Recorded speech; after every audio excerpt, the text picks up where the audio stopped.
दुख पे दुख छाए हुए थे। 2 साल तक किसी भी लड़की को इतना दुख नहीं मिलना चाहिए। अगर कोई और होता तो मुझ जैसी को अनाथ आश्रम भेज देता, लेकिन मेरे माँ बाप ने मेरी इतनी बुरी हालत होते हुए भी मुझे नहीं छोड़ा। यही एक कारण था कि मरना चाहते हुए भी मैंने अपने जीवन का अंत ना करने की सोची। मैंने पूरी तरह बिस्तर पकड़ लिया था। खाना पीना सब कुछ मुझे बिस्तर पर ही करना पड़ता। मैं अपनी माँ से कहती मेरे खाने में कुछ जहर मिला कर दे दो ताकि मैं उसे खाकर मर जाऊं। मेरी माँ कहती कि मैं उनके जीने की एकमात्र वजह हूँ। अगर मैं मर जाऊंगी तो उनके जीने का क्या फायदा होगा। मैं अपने पिताजी से पूछती कि मैं कब ठीक हो जाऊंगी और दूसरों की तरह सामान्य जीवन कब जी पाऊंगी। क्या मैं जीवन भर ऐसी ही रहूंगी? मेरे पिताजी मुझे सांत्वना देते और धीरज धरने को कहते। उनकी खातिर मैं भी चाहे जितना भी दर्द होता सहन करने लगी थी। कभी कभी तो दर्द हद से ज्यादा बढ़ जाता।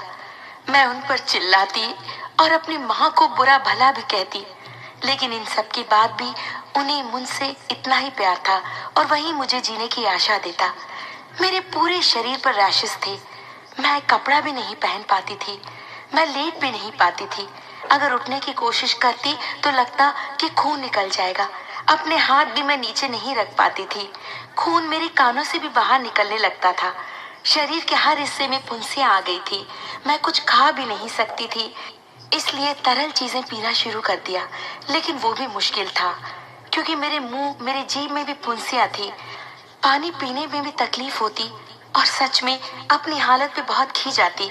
अपने इस पृथ्वी पर होने पर भी मेरे मन में प्रश्न उठते और सोचती मैं बहुत अभागन हूँ। मेरे माता पिताजी डॉक्टर के पास ले जाते तो डॉक्टर मुझे छूने में भी कतराते। एक छड़ी से मुझे छूते तो जांच पड़ताल के बाद कहते कुछ भी कहा नहीं जा सकता। दवा देते लेकिन भरोसा नहीं देते थे। मैं बहुत देर बैठ भी नहीं सकती थी, लेकिन अब आराम से बैठ सकती हूँ और इसकी वजह है प्रभु यीशु की दया। आज इस तरह कपड़े पहन पा रही हूँ, वजह है हमारे परमेश्वर। 4 सालों से मैं कोई ढंग के कपड़े नहीं पहन पा रही थी। कभी कभी हताश होकर कोई पोशाक पहन भी लेती तो उसे उतारने में मेरी माँ को बड़ी परेशानी होती, क्योंकि कपड़ा शरीर से चिपक जाता और कपड़े निकालने वक्त चमड़ी भी उधड़ जाती। कभी कभी उन्हें कपड़े काटने पड़ते ताकि चमड़ी ना उधड़े। तब हमें किसी ने लव ऑफ जीसस मिनिस्ट्री के बारे में बताया, जो हर शनिवार को होती है। दूसरे दिन सुबह मुझे उठाकर मेरे माँ पिताजी मुझे गिरजाघर ले गए। भीड़ को देखकर मैं डर गई। उतनी भीड़ में मुझे बड़ा अजीब सा महसूस हो रहा था। लोग मेरे पास भी नहीं बैठते थे क्योंकि बदबू बहुत थी। मैंने अपने पिताजी से कहा कि मुझे वहां से ले जाए, लेकिन उसी समय अंकल जवाहर सैमुअल जी का प्रचार सुना। कह रहे थे कि थोड़ी ही देर में हम प्रभु की आत्मा और उसका रक्त अपने में उतरते पाएंगे और हमें रोटी भी प्राप्त होगी। उस समय मुझे चमत्कारी आत्मा मुझ में प्रवेश कर रही ऐसा लगा। उनकी बातें सुनकर मैंने अपने पिताजी के कंधों पर सर रखा और अंकल का प्रचार सुनने लगी। सभा की समाप्ति के बाद मेरे माँ पिताजी अंकल सैमुअल जी के पास गए और अपने दुखों के बारे में उन्हें बताया। मैं चल भी नहीं सकती थी, चुपचाप कुर्सी पर बैठी थी। अंकल मेरे पास आए। मैं झिझक रही थी। उन्होंने अपने हाथ मुझ पर रखे और मेरे लिए प्रार्थना की। मेरा शरीर इतनी सड़ी हुई हालत में था कि कोई डॉक्टर उसे नहीं छूता। शरीर से बदबू आती, बहुत बुरी बदबू आती। शरीर से पीप और खून बाहर रिस रहा था। मुझसे अपनी ये हालत बर्दाश्त नहीं हो रही थी। अपने आप से मुझे घिन आ रही थी। 2 साल तक मैं ऐसी हालतों से गुजर रही थी। अंकल सैमुअल जरा सा भी नहीं झिझके। ये भी नहीं सोचा कि ये रोग कहीं उन्हें न लग जाए। उन्होंने परमेश्वर से प्रार्थना की और आशीष का तेल मेरे पूरे शरीर पर सिर से पांव तक मला। आज तक किसी को मेरे शरीर को छूने की भी हिम्मत नहीं हुई थी।